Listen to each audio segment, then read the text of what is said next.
Hey everyone, what's up? Brandon Cody here again for another video. Outside Indiana University, and it's about like 15 degrees right now Fahrenheit. Yeah, we're trying out a few new camera angles and shit, so you'll see that shortly.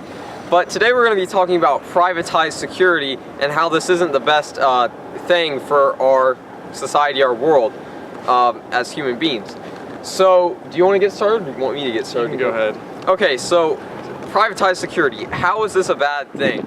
You know, you might think it keeps people safe, you know, it keeps people from being injured or from their possessions being taken from them, something like that. You might think it's a very good thing.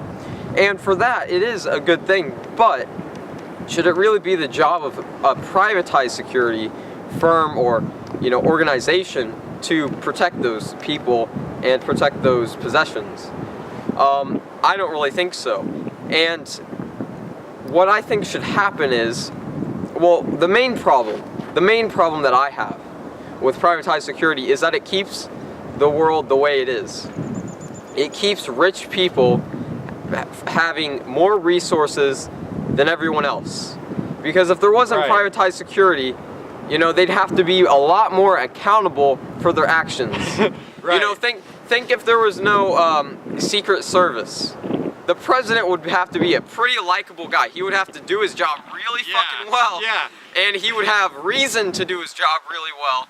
And yeah, so do you want to add something? Yeah, so like when these people get really wealthy and they get all this money, they can basically do anything and not fear any repercussions.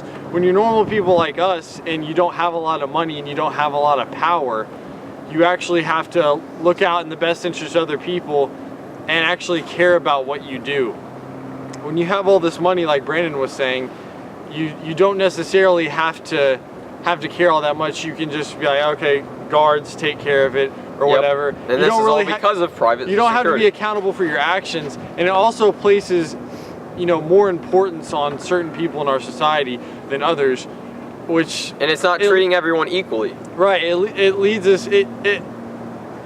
We forget that we are all equal when there's private security for other people, like for celebrities, the wealthy and stuff like that. and the celebrities in our culture. And yeah, that's just why I think privatized security, we should do away with it. And what should we do with the money, the resources that we use towards private security? That's up for debate. Honestly, we could use it to help orphans or help people who have certain diseases or help people who are starving to death.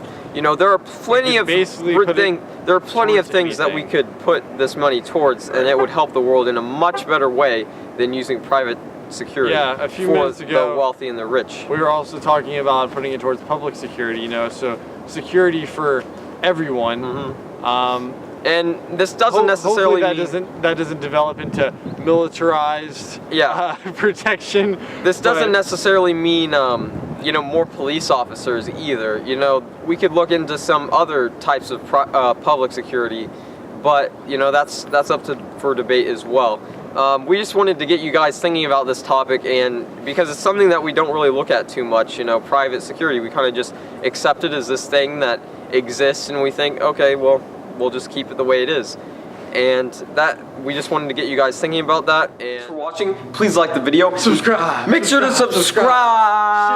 Share the video. Subscribe.